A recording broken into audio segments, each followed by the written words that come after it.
महाराज जी के आज के विशेषांक में रक्षा सूत्र परिवार के सभी सदस्यों का हार्दिक स्वागत है। बाबा जी के भक्तों को राम राम। करीब 1 साल बाद जब महाराज जी ने अपना शरीर छोड़ दिया था, मुझे बुखार और खांसी हुई। डॉक्टर ने कहा कि मेरे फेफड़ों में संक्रमण है। एक्सरे में हल्का संक्रमण दिखाई दिया है। कुछ संदेह होने पर हम दूसरे एक्सरे और 10 दिनों के लिए स्ट्रेप्टोमाइसिन लेने के लिए भवाली सैनेटोरियम गए, क्योंकि हम कैंची के पास ही थे। मेरी पत्नी ने कैंची जाने का सुझाव दिया। वहाँ पहुँचते ही मुझे बताया गया कि श्री सिद्धि माँ ने मुझे अंदर बुलाया है। उन्होंने कहा, महाराज जी किसी न किसी बहाने बुलाते हैं। तो महाराज जी को भूल गई थी। महाराज जी के वारमैन परिवार के साथ अंतिम दौरे के दौरान एक पड़ोसी अपनी बेटी को लेकर आए, जिसकी हाथ की उंगलियां लकवाग्रस्त थीं। वह लगभग 17 वर्ष की थी। महाराज जी ने उसके हाथ को अपनी चादर के नीचे रखा। फिर वे एक मित्र के घर चले गए। जब लड़की चाय बनाने गई तो उसने पाया उसकी उंगलियां मजबूत हो गई थीं और उसका हाथ खुल गया था। MS की लखनऊ में सर्जरी हुई और महाराज जी 8-9 दिनों तक उनके साथ रहे। जब वह घर लौटी तो एक दोस्त उनसे मिलने आई। वह बहुत शर्मीली थी, लेकिन अंततः उसने कहा कि अगली सुबह उसकी भी सर्जरी होने वाली है। MS और उनके पति उस महिला को अस्पताल ले गए। सर्जरी बहुत कठिन थी और महिला मौत के करीब थी। उसके पति ने कहा, यह कैसे संभव है? हम महाराज जी से कैसे संपर्क करें? MS ने जवाब दिया, महाराज जी का तो पता मैं जानती हूँ। वह तुम्हारे अपने हृदय में हैं। उनसे वहीं बात करो। अगले दिन महाराज जी MS के घर आए।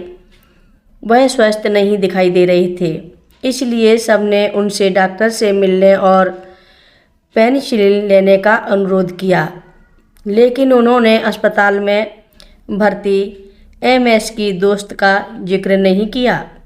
अगली सुबह जब महाराज जी बेहतर महसूस कर रहे थे तो MS ने उन्हें अपनी दोस्त के बारे में बताया। महाराज जी ने कहा, मैं अभी अस्पताल जा रहा हूँ। अस्पताल में उन्होंने उस महिला को देखा और कहा, तुम ठीक हो जाओगी। लेकिन डॉक्टरों ने लगभग उम्मीद छोड़ दी थी कि वह महिला कभी ठीक नहीं होगी। महाराज जी 3 दिनों तक अस्पताल नहीं गए। जब वह वापस आए तो महिला ने कहा, आप हर दिन MS के घर जाते थे, कृपया रुकें। महाराज जी उसके पास बैठ गए और तब तक रुके रहे जब तक वह पूरी तरह से ठीक नहीं हो गई। मेरे पिताजी के दादा और परिवार नैनीताल में रहते थे। एक दिन वे झील के पास टहल रहे थे। जब उन्होंने बाबा जी को सड़क के किनारे बैठे हुए देखा, वे उन्हें घर ले गए। बाबा जी ने खाना खाया और रात वहीं रुकने के लिए राजी हो गए। आधी रात को बाबा जी के कमरे से चीखें सुनाई दीं। जब परिवार ने कमरे में प्रवेश किया तो देखा कि बाबा जी अपने बिस्तर पर बैठे थे और चादर ओढ़े हुए थे। बाबा जी फूट फूट कर रो रहे थे। जब उन्होंने चादर हटाई, देखा कि वह खून की उल्टी कर रहे थे और कह रहे थे कि उन्हें तुरंत जाना होगा, क्योंकि उन्हें TB है। मेरे दादा ने उन्हें सुबह तक रुकने के लिए मनाने की कोशिश की, लेकिन बाबा जी नहीं माने।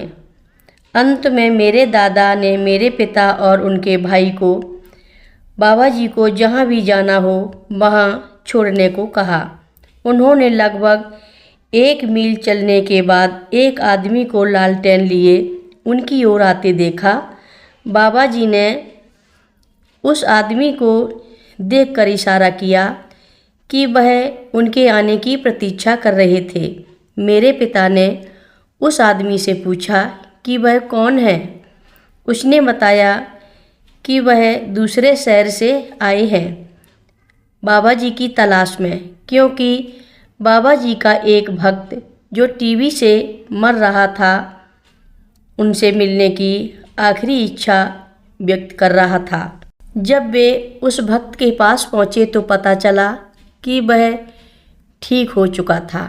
उन दिनों टीबी को लाइलाज माना जाता था।